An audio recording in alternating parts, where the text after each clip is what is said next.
Gaza में Israeli फौज को भारी नुकसान उठाना पड़ रहा है, जिसकी वजह से इजरायली प्रधानमंत्री बेंजामिन नेतन्याहू ने गाजा के अलग अलग इलाकों से इजरायली सेना की कई बटालियनों को वापस बुला लिया है।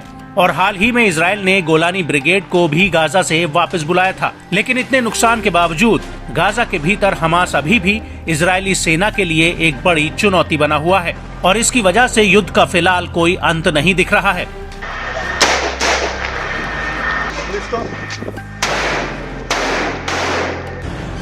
लेकिन इस सब के बीच इजरायल से एक ऐसी खबर सामने आई है जिसने पीएम नेतन्याहू की मुश्किलों को बढ़ा दिया है। दरअसल गाजा में अंतहीन रक्तपात को देखते हुए इजरायली सेना की इलीट गिवाटी ब्रिगेड ने गाजा में दोबारा जाने से मना कर दिया है।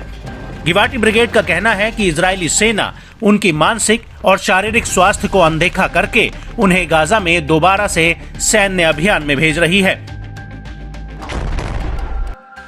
आपको बता दें कि ये जानकारी हरीज न्यूज़पेपर ने दी है।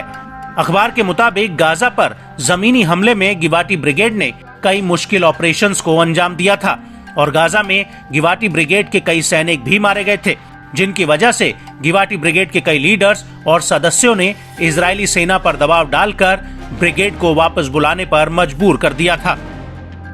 और इसी को लेकर हरीज अखबार का कहना है कि गिवाटी ब्रिगेड के सैनिकों ने फील्ड कमांडरों से बातचीत की है, जिसमें सैनिकों ने दावा किया है कि गाजा में दोबारा लौटने के लिए उनकी मानसिक हालत ठीक नहीं है और उन्हें डर है कि गाजा में वापसी से उनकी जान खतरे में पड़ सकती है। हालांकि अखबार का कहना है कि इजरायली सेना के शीर्ष नेतृत्व ने अभी तक इस मामले पर कोई ठोस फैसला नहीं लिया है कि गाजा में वापसी को लेकर गिवाटी ब्रिगेड को रियायत दी जाए या नहीं। लेकिन आपको ये भी बता दें कि गिवाटी ब्रिगेड जिस डर को बयां कर रही है वो काफी हद तक सच साबित हो रहा है, क्योंकि गाजा में इजरायल के सैकड़ों सैनिक मारे जा चुके हैं। लेकिन इजरायली मीडिया में ये आंकड़े बेहद ही कम हैं।